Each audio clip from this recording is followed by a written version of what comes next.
Voici les premiers rollers électriques au monde. Ils ont été fabriqués ici, à Compiègne, dans l'Oise. C'est Atmos Gear, les premiers rollers à assistance électrique au monde. C'est des rollers conventionnels qu'on va pouvoir activer, donc qui nous permet d'accélérer.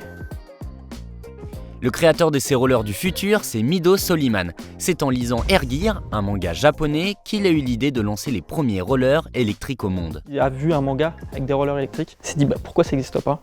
Vu que ça n'existe pas, je vais les faire. Il rêvait de ça quand il avait 8 ans, jusqu'à aujourd'hui, on a industrialisé le produit, on produit 4000 paires cette année. On est sur un roller 3 roues conventionnel.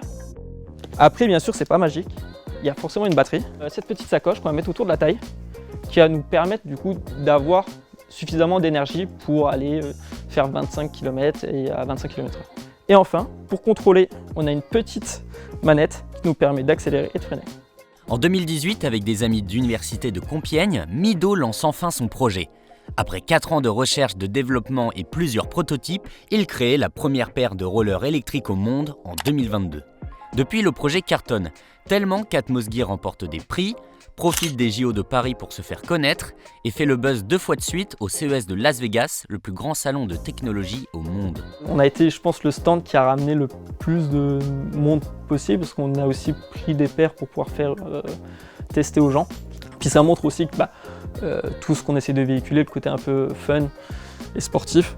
Pour se procurer ces rollers du futur, il faut simplement se rendre sur le site internet d'Atmos Gear. On est à partir de 650 € sur les platines uniquement, donc effectivement c'est un produit qui est assez élevé. J'ai envie de vous dire que les premières trottinettes électriques étaient à 1500 €. Maintenant on les trouve à 100 €, donc il y a beaucoup de chemin qui a été parcouru. Le but c'est qu'on continue à se développer et qu'on n'en reste pas là, parce qu'on a toujours cet engouement, cette faim de pouvoir toujours aller plus loin.